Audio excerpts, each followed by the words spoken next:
আজ 9ই আগস্ট রবিবার। দেখে নিন আজকের বাছাই করা সব গুরুত্বপূর্ণ খবর। শুরুতেই অল্প কিছু হেডলাইন্স। হুমায়ুনের জেতা রেজিনগরে উপনির্বাচন, আগের ভুল শুধরে 282 বুথে এজেন্টের প্রস্তুতি বিজেপির। এসআইআর ও মসজিদের মাইক নিয়ে নবান্নে তাহের খলিলুর, বৈধ ভোটারদের হয়রানি বন্ধে রাজ্যে। এখনো পাননি সরকারের দেওয়া 60,000 টাকা।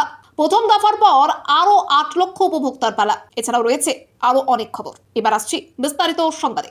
2026-এর বিধানসভা নির্বাচনে আম জনতা উন্নয়ন পার্টির প্রতীকে হুমায়ুন কবির রেজিনগর ও নওদা আসনে জয়ী হন। পরবর্তীকালে তিনি রেজিনগর আসন থেকে পদত্যাগ করেছেন। আগামী 3 মাসের মধ্যে রেজিনগর বিধানসভা কেন্দ্রে উপনির্বাচন অনুষ্ঠিত হতে চলেছে। এই উপনির্বাচনকে সামনে রেখে বিজেপি জোরকদমে প্রস্তুতি শুরু করেছে।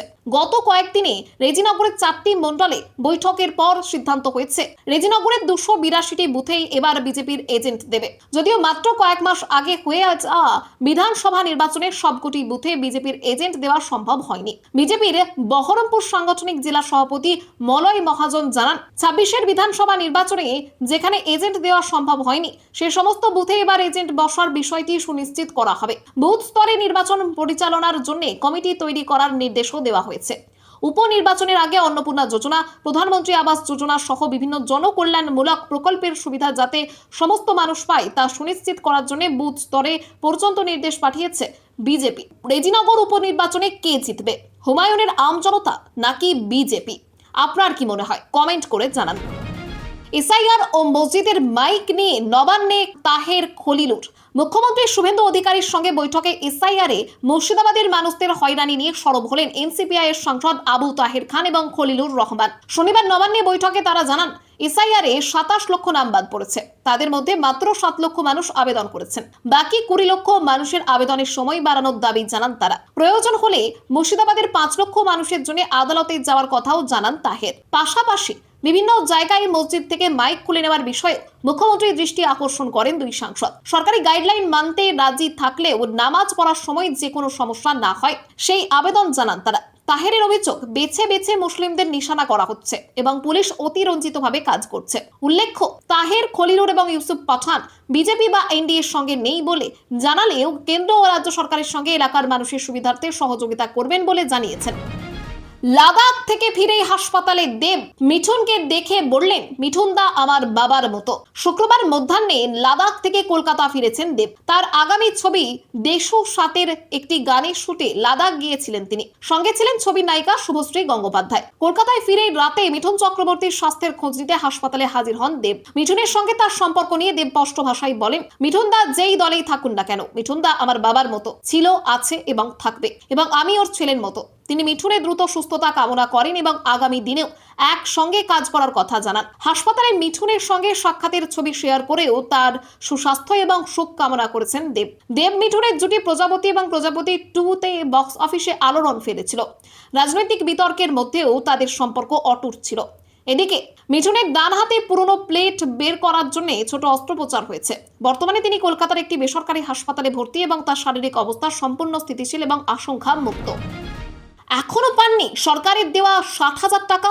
প্রথম দফার পর আরো 8 লক্ষ উপভোক্তার পালা। পশ্চিমবঙ্গ আবাস যোজনার নাম বদলে এখন হয়েছে পশ্চিমবঙ্গ আবাস। এই প্রকল্পের আওতায় উপভোক্তাদের দ্বিতীয় কিস্তি 60,000 টাকা দেওয়া শুরু হয়েছে। বৃহস্পতিবার থেকে প্রথম দফায় 10,20,379 জন যোগ্য উপভোক্তার ব্যাংক অ্যাকাউন্টে টাকা পাঠানোর প্রক্রিয়া শুরু হয়েছে।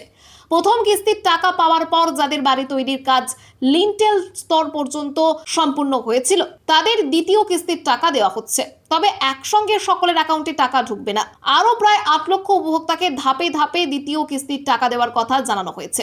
বাড়ির কাজ লিন্টেল স্তরে না পৌঁছলেও নির্দিষ্ট স্তরে কাজ শেষ হওয়ার পর সরকারি সমীক্ষা এবং যাচাইয়ের ভিত্তিতে পরবর্তী ধাপে টাকা পাওয়ার সুযোগ রয়েছে।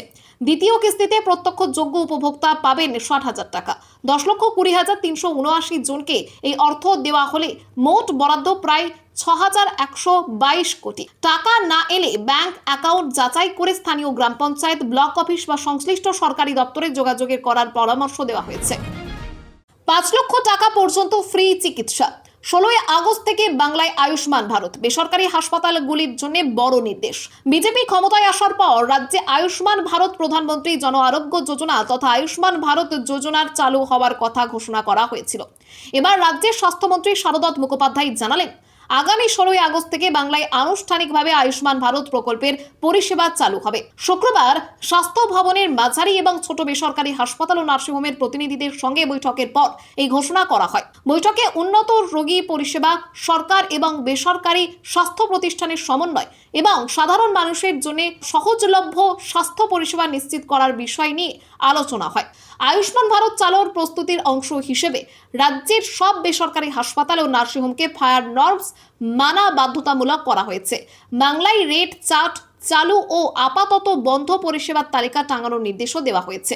প্রকল্পে নির্ধারিত রেটই নিতে হবে হাসপাতালগুলিকে, তবে NABH স্বীকৃত হাসপাতালগুলির 10% বেশি রেট পাবে। এই প্রকল্পে বছরে 5 লক্ষ টাকা পর্যন্ত বিনামূল্যে চিকিৎসার সুবিধা পাওয়া যায়। বাংলা পলিটিক্সের সমস্ত খবর প্রতিদিন সকালে দেখতে সাবস্ক্রাইব করুন আমাদের বি পলিটিক্স চ্যানেলটি। আর একটা লাইক করার অনুরোধ রইল, আপনার একটা লাইক আমাদের কাজ করার উৎসাহ অনেকটাই বাড়িয়ে দেয়। রাস্তায় টোটোর দাপাদাপি বন্ধে কড়া পদক্ষেপ, পুলিশকে নির্দেশ পরিবহন দপ্তরের। রাস্তায় টোটোর দাপাদাপি বন্ধ করতে এবার তৎপর পশ্চিমবঙ্গ পরিবহন দপ্তর। গত 7 আগস্ট রাজ্য পুলিশের ডিজিকে চিঠি দিয়েছেন পরিবহন দপ্তরের প্রধান সচিব রবীন্দ্র সিং। কেন্দ্রীয় সড়ক পরিবহন ও মহাসড়ক মন্ত্রকের নির্দেশিকা অনুযায়ী মূলত লাস্ট মাইল কানেক্টিভিটির জন্য ই-রিক্সা নির্ধারিত। রাজ্যের 2016 সালের নির্দেশ অনুসারে নির্দিষ্ট স্থানীয় রাস্তা বাদে রাজ্য সড়ক, জাতীয় সড়ক এবং অন্যান্য প্রধান সড়কে টোটো চলাচলের নিষেধাজ্ঞা রয়েছে, তবে কর্তৃপক্ষের বিশেষ অনুমোদন থাকলে এর ব্যতিক্রম হতে পারে। পরিবহন দপ্তরের অভিযোগ, নিষেধাজ্ঞা অমান্য করে বিভিন্ন জাতীয় সড়ক এবং রাজ্য সড়কে টোটো চলাচল করছে, ফলে যানজটের পাশাপাশি পথ নিরাপত্তা নিয়েও উদ্বেগ তৈরি হচ্ছে। এই সমস্যার সমাধানে অনুমোদনহীন টোটো চলাচল আটকাতে পুলিশকে কড়া হতে বলা হয়েছে। নির্দেশ অমান্যকারীদের বিরুদ্ধে 1988 সালের মোটর ভেহিকলস অ্যাক্ট এবং সংশ্লিষ্ট বিধি অনুসারে পদক্ষেপ নেওয়ার নির্দেশ দেওয়া হয়েছে। মানুষ চিনতে এত ভুল করলাম, কাকলি ঘোষ দস্তিদারের ইঙ্গিতপূর্ণ পোস্ট ঘিরে জল্পনা। মমতা বন্দ্যোপাধ্যায়ের সঙ্গ আগেই ছেড়েছেন কাকলি ঘোষ দস্তিদার। লোকসভায় খাতায় এখনো তিনি তৃণমূল কংগ্রেসের সাংসদ হলেও NCPI দলে যোগ দিয়েছেন। এর মধ্যেই শুক্রবার সোশ্যাল মিডিয়ায় তার একটি ইঙ্গিতপূর্ণ পোস্ট ঘিরে জল্পনা তৈরি হয়েছে। প্রথমে তিনি লেখেন, মানুষ চিনতে এত ভুল করলাম, একটাই তো জীবন, ধ্বংস হয়ে গেল। পরের পোস্টটি এডিট করে লেখেন, 40 বছর ধরে মানুষ চিনতে এত ভুল করলাম, একটাই তো জীবন, জীবনটা প্রায় ধ্বংস হয়ে গেছিল। প্রশ্ন উঠছে, কাকলি কাকে বা কাদের নিশানা করে এই পোস্ট করেছেন? তিনি কি মমতা বন্দ্যোপাধ্যায় বা কালীঘাটপন্থীদের দিকে কটাক্ষ ছুড়েছেন, নাকি NCPI সাংসদদের মধ্যে কাউকে বিঁধেছেন? এর 24 ঘন্টা আগে দিল্লিতে প্রধানমন্ত্রী নরেন্দ্র মোদীর সরকারি বাসভবনে NCPI সাংসদদের প্রাতরাশ বৈঠক উপস্থিত ছিলেন কাকলি, সুদীপ বন্দ্যোপাধ্যায়, শতাব্দী রায় এবং রচনা বন্দ্যোপাধ্যায়। অন্যদিকে খলিলুর রহমান ও আবু তাহের নবান্নে মুখ্যমন্ত্রী শুভেন্দু অধিকারীর সঙ্গে দেখা করেন। এদিকে কাগজে কলমে NCPI এখনো NDA এর আনুষ্ঠানিক শরিক নয়। পাঞ্জাবে জোট জল্পনার মাঝেই মোদীর সঙ্গে রাঘব চাড্ডার সাক্ষাৎ, বড় দায়িত্বে জল্পনা। আম আদমি পার্টি ছেড়ে বিজেপিতে যোগ দিয়েছিলেন রাজ্যসভার সাংসদ রাঘব চাড্ডা। দলবদলের পুরস্কার স্বরূপ রাজ্যসভার গুরুত্বপূর্ণ কমিটির চেয়ারম্যান পদও পেয়েছিলেন তিনি। শনিবার প্রধানমন্ত্রী নরেন্দ্র মোদীর সঙ্গে সাক্ষাৎ করেন রাঘব। পাঞ্জাব বিধানসভা নির্বাচনের আগে বিজেপির সঙ্গে শিরোমণি অকালি দলের জোট জল্পনার মধ্যেই এই সাক্ষাৎকে ঘিরে নতুন করে আলোচনা শুরু হয়েছে। সাক্ষাতের পর রাঘব সোশ্যাল মিডিয়ায় দুটি পোস্ট করেন। একটিতে মোদীর সঙ্গে মুখোমুখি বসে থাকার ছবি এবং অন্যটিতে মুখ্যমন্ত্রীর হাতে গণেশ মূর্তি তুলে দেওয়ার ছবি দেখা যায়। রাঘব জানান, মোদীর সঙ্গে গুরুত্বপূর্ণ কিছু বিষয় নিয়ে বিশদে আলোচনা হয়েছে এবং তার অন্তর্দৃষ্টি এবং পথ নির্দেশে সমৃদ্ধ হওয়ার সুযোগ পেয়েছেন। এর আগে শিরোমণি অকালি দলের প্রধান সুখবীর সিং বাদলও মোদীর সঙ্গে সাক্ষাৎ করেছিলেন। ফলে অনুমান করা হচ্ছে পাঞ্জাবে বড় দায়িত্ব দেওয়া হতে পারে রাঘবকে। একসময় অরবিন্দ কেজরিওয়ালের ঘনিষ্ঠ এবং আপে তার উত্তরসূরি হিসেবে পরিচিত রাঘব চলতি বছরের শুরুতে 6 সাংসদকে নিয়ে বিজেপিতে যোগ দেন। ব্লাড ব্যাংকে অনিয়মের অভিযোগ, কেন্দ্রকে রিপোর্ট পাঠাবে রাজ্য। গাফিলতি না রাখার বার্তা মুখ্যমন্ত্রী। বেসরকারি ব্লাড ব্যাংকে অনিয়মের অভিযোগ নিয়ে কেন্দ্রকে রিপোর্ট পাঠাবে রাজ্য সরকার। একই সঙ্গে রক্ত সংগ্রহ এবং বন্টনের ক্ষেত্রে সরকারি স্তরে কোনো গাফিলতি বরদাস্ত করা হবে না বলে স্বাস্থ্য দপ্তরকে বার্তা দিয়েছেন মুখ্যমন্ত্রী শুভেন্দু অধিকারী। রাজ্যে কোথাও রক্তের কোনো সংকট নেই বলেও স্পষ্ট করেছেন স্বাস্থ্যমন্ত্রী শারদত্ত মুখোপাধ্যায়। বেসরকারি ব্লাড ব্যাংকে অনিয়মের অভিযোগ নিয়ে শুক্রবার রাজ্যকে চিঠি দিয়েছে ন্যাশনাল ব্লাড ট্রান্সফিউশন কাউন্সিল। স্বাস্থ্য দপ্তরের কাছ থেকে রিপোর্ট চাওয়া হয়েছে এবং শীঘ্রই সেই রিপোর্ট পাঠানো হবে। সম্প্রতি দুর্গাপুরে টাকার প্রলোভন দেখিয়ে নাবালকদের কাছ থেকে রক্ত সংগ্রহের অভিযোগে 3 জনকে গ্রেপ্তার করা হয়েছে। মুখ্যমন্ত্রী নির্দেশ দিয়েছেন, কোনো নাবালকের কাছ থেকে যেন রক্ত নেওয়া না হয়। রক্ত সংগ্রহ এবং বন্টন ব্যবস্থা আরও পোক্ত করতে হবে এবং কোনো দূষিত রক্ত যেন দেওয়া না হয়। স্বাস্থ্য দপ্তরের হানায় অনিয়মের অভিযোগ ওঠার পর তদন্ত শেষ না হওয়া পর্যন্ত 11টি বেসরকারি ব্লাড ব্যাংকে পাড়ায় পাড়ায় স্বেচ্ছায় রক্তদান শিবির করে রক্ত সংগ্রহ বন্ধ রাখার নির্দেশ দেওয়া হয়েছে। তবে শারদৎ জানিয়েছেন পশ্চিমবঙ্গে রক্ত স্বল্পতা নেই, থাকবেও না। রাজগঞ্জের যুবককে তুলে নিয়ে গেল বাংলাদেশিরা, বিএসএফ বিজেপি পতাকা বৈঠক নিষ্ফলা। শেখ হাসিনাকে নিয়ে ঢাকা দিল্লির টানাপোড়েনের মধ্যে সীমান্তে উত্তেজনা তৈরি হয়েছে। এক বাংলাদেশি কৃষককে অনুপ্রবেশের দায়ে বিএসএফ গ্রেপ্তার করার পর বদলা হিসেবে জলপাইগুড়ির রাজগঞ্জের যুবক দীপঙ্কর ঘোষকে ধরে নিয়ে এসেছে বাংলাদেশিরা। বিজেপির দাবি, পঞ্চগড়ের বিরাজত সীমান্তে হারানো গরু খুঁজতে গিয়ে বৃদ্ধ কৃষক তমিজউদ্দিন ভুল করে ভারতে ঢুকে পড়েন। অনুপ্রবেশের দায়ে তাকে বিএসএফ এর চাউলহাতি ক্যাম্পের জওয়ানরা আটক করে। তাকে ফেরত দেওয়ার অনুরোধ করা হলেও তা কার্যকর হয়নি বলে অভিযোগ। এরপর সাতমেরা ইউনিয়নের বিরাজত সীমান্তের 742-এর 12 নম্বর সাব পিলার এলাকায় চা বাগানে কাজ করার ফাঁকে বাংলাদেশের আখ খেতে ঢুকে পড়েন রাজগঞ্জের বাসিন্দা দীপঙ্কর ঘোষ। তাকে সীমান্ত এলাকার মানুষেরা ধরে নিয়ে আসে। স্থানীয়দের দাবি, বাংলাদেশি নাগরিককে ফেরত দিলেই দীপঙ্করকে ফেরত দেওয়া হবে।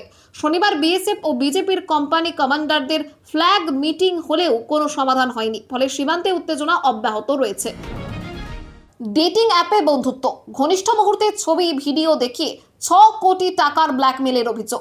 উত্তরপ্রদেশের প্রয়াগরাজের ডেটিং অ্যাপ ও বিভিন্ন সোশ্যাল মিডিয়ার মাধ্যমে ধনী ব্যক্তিদের জালে ফেলে কোটি কোটি টাকা তোলার অভিযোগ উঠেছে এক তরুণী ও তার গ্যাংয়ের বিরুদ্ধে। হাইকোর্টের এক আইনজীবীর লিখিত অভিযোগের পর এই চাঞ্চল্যকর অভিযোগ প্রকাশ্যে এসেছে।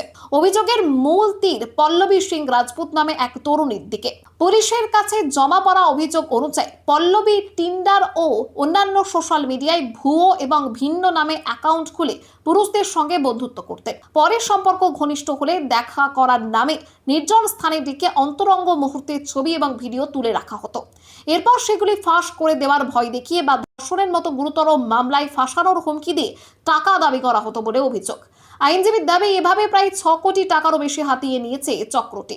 টাকা দিতে অস্বীকার করায় অন্তত 5 জন পুরুষকে ধর্ষণের মিথ্যা মামলা দিয়ে জেলে পাঠানোর অভিযোগও উঠেছে। পুলিশের দাবি, পল্লবীর সঙ্গে আরও 2 নারী এবং 2 পুরুষ সদস্য যুক্ত ছিলেন। পুরো ঘটনায় তদন্ত শুরু হয়েছে। বাবাকে হারালেন মেসি। 68 বছর বয়সে প্রয়াত হোর্হে মেসি দীর্ঘদিন শারীরিক অসুস্থতায় ভোগার পর প্রয়াত হয়েছেন লিওনেল মেসির বাবা হোর্হে মেসি। মৃত্যুকালে তার বয়স হয়েছিল 68 বছর। বিশ্বকাপে খেলার সময়ও অসুস্থ ছিলেন মেসির বাবা। আলজেরিয়ায় ম্যাচের পর চোখের জলে বাবাকে নিয়ে কথা বলতে গিয়ে আবেগপ্রবণ হয়ে পড়েছিলেন লিওনেল মেসি। পরিবারের পক্ষ থেকে জানানো হয়েছিল, হোর্হে মেসি শারীরিক ব্যাধির মধ্যে দিয়ে যাচ্ছেন এবং চিকিৎসকদের পর্যবেক্ষণে ছিলেন। রোজারিওর একটি ক্লিনিকে তার চিকিৎসা চলছিল। দীর্ঘদিন ধরে ক্যান্সারের মতো মারণ রোগের সঙ্গে লড়াই চালিয়ে যাচ্ছিলেন তিনি। রোজারিও থেকে বার্সেলোনার লা মাসিয়া একাডেমিতে মেসির ফুটবল শিক্ষা এবং আর্জেন্টিনার জার্সিতে সফর পর্যন্ত বাবা সব সময় তার পাশে ছিলেন, এমনকি এজেন্ট হিসেবেও দায়িত্ব সামলেছেন। 21 বছরের দাম্পত্যে ইতি। 5 সন্তানের মাকে প্রেমিকের সঙ্গে বিয়ে দিলেন স্বামী, নিজেই করলেন বিদায়। উত্তরপ্রদেশের সন্ত কবিরনগর জেলার দেবরি গ্রামে 21 বছর ধরে সংসার করার পর স্ত্রী ফুলমতিকে তার প্রেমিক অবধেশের সঙ্গে বিয়ে দিলেন স্বামী বুদ্ধিরাম নিষাদ। শুধু বিয়ের আয়োজনই নয়, সেই বিয়েতে নিজে উপস্থিত থেকে স্ত্রীকে নতুন সংসারের জন্য বিদায়ও জানান তিনি। 45 বছরের বুদ্ধিরাম ও 37 বছরের ফুলমতির বিয়ে হয়েছিল প্রায় 21 বছর আগে। তাদের 5টি সন্তান রয়েছে। কয়েক মাস আগে ফুলমতির সঙ্গে 26 বছরের যুবক অবধেশের সম্পর্ক তৈরি হয়। বিষয়টি জানাজানি হওয়ার পর স্বামী স্ত্রীর মধ্যে অশান্তি শুরু হয়। প্রায় 2 মাস আগে ফুলমতি অবধেশের সঙ্গে বাড়ি ছেড়ে চলে গেলেও পরিবারের সদস্যরা তাকে ফিরিয়ে আনেন, কিন্তু এরপরেও তিনি স্পষ্ট করে দেন বুদ্ধিরামের সঙ্গে আর তিনি থাকতে চান না এবং অবধেশের সঙ্গেই থাকতে চান। পরিস্থিতি বুঝে বুদ্ধিরাম স্ত্রীকে জোর করে আটকে না রেখে আশরাফপুর গ্রামের একটি শিব মন্দিরে ফুলমতি এবং অবধেশের বিয়ে দেন। বিয়ের পর নিজে স্ত্রীকে বিদায় জানান। বুদ্ধিরাম বলেন, আমি বাড়িতে প্রতিদিন অশান্তি চাই না, তাই যে মানুষের সঙ্গে সে থাকতে চেয়েছে তার সঙ্গে বিয়ে দেওয়ার সিদ্ধান্ত নিয়েছি। এই বিষয়ে পুলিশ জানিয়েছে, ঘটনায় এখনো কোনো অভিযোগ জমা পড়েনি। খবর আজকের মতো এখানেই শেষ। আবার আসছি আগামীকাল সকাল।